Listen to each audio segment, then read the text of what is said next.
In November 1974, Lindley Street in Bridgeport, Connecticut became the epicenter for one of the most documented hauntings in Connecticut history. A small bungalow-style home owned by the Goodwins was reported to be under attack by otherworldly forces that were allegedly responsible for moving furniture, breaking windows, levitating objects, making a cat talk, and generally perplexing and terrifying everyone who stepped foot inside the house. As the situation seemingly increased in intensity, police and firefighters were called in, as were news reporters, priests, paranormal investigators, and of course, Ed and Lorraine Warren. Thousands gathered in the street to try and catch a glimpse of the unexplained phenomenon that was supposedly happening inside of the little house. An international hunting sensation was born. What made this case was so compelling and drew so much attention as compared to other hauntings was the high number of reputable, reliable witnesses who reported experiencing the unusual activities firsthand. Beyond the Goodwins and their friends, more than 24 firefighters, police officers, and other investigators on the scene saw all sorts of bizarre happenings, including couches and chairs spontaneously moving across the floor, tables and a refrigerator levitating, paintings and crucifixes falling off the walls, and even knives flying through the air. They also recounted hearing a range of audio phenomenon from inexplicable knocks to bangings to disembodied voices. Sam the family cat was alleged to have said a number of things, including jingle bells and bye-bye, while the decorative swans in the front yard were also accused of making unearthly sounds. The majority of the weird activities seemed to be centered around the Goodwins' 10-year-old adopted daughter, Marcia, which is typical of many poltergeist hauntings. Witnesses reported that although many of the odd happenings happened when the young girl was around, a large number also occurred when she was either in another room or not even in the house at all. Although events came to a head in 1974, odd things had been happening since the Goodwins adopted Marcia in 1968, increasing in frequency and intensity in 1971. A year later was the first time the family officially called authorities, initially to help find the source of the pounding they had heard in the house at night. After that, more unusual events started happening.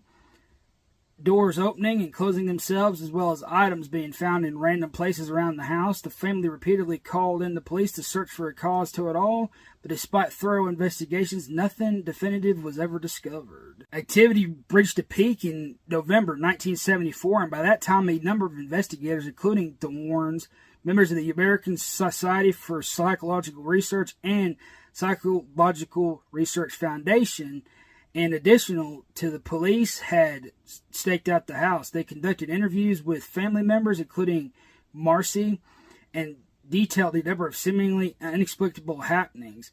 In addition to the aforementioned activities, TVs were tipping over, dressers were moving around, window shades were rolling up, and wall sleeves were pulling out of the wall, all without seeming provocation. The Goodwins, who claimed to not believe in the paranormal, were increasingly stressed and vexed by what was going on in their home. Meanwhile, with the local and national press covering the case, large and curious crowds were regularly gathering outside of the house. At one point, a few zealous neighbors tried to dispel the dark spirits in their own fashion, attempting to set the house on fire. They were quickly stopped. The situation seemed to be getting more intense when, a few weeks into the investigation, a police officer witnessed the young girl, Marcia, attempting to tip over a TV with her foot when she thought no one was watching. Being caught in the act, she was soon confessed that she was responsible for all the activities in the house and explained how she had done it all. The event was soon declared a hoax by the relief police, who ended the official investigation, although questions still remained as to how Marcia had been able to perpetrate some of the witnessed events when she wasn't even in the house at all, or those when she had been in another room. The majority of the investigators, press, and curious crowds all soon went away. Interestingly enough, even though Marcia had admitted to being the cause of the events and apologized for her role in all of the strange happenings, purportedly continued to occur in the house for weeks to come. Eventually the activities did stop and life went back to normal. More than 40 years later, what exactly happened at Lindley Street is still disputed. Some say it was all a hoax perpetrated by a young girl, while others were there and allegedly saw unusual things happen when that girl wasn't around, weren't so convinced that it all hadn't been faked.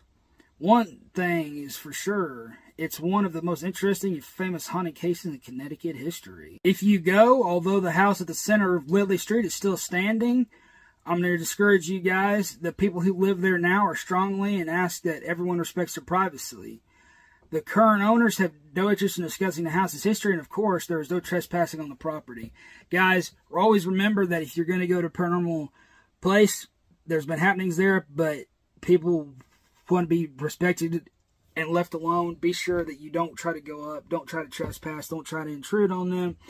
There's been tons of people who have tried to do this at Lindley Street, and guys, respect their privacy. I know that it's fascinating. I know that you guys want to go out and see that type of stuff, but just be sure that you keep your distance, and I'm sure they won't mind if you take some pictures of it or take a video. Just don't get in their business.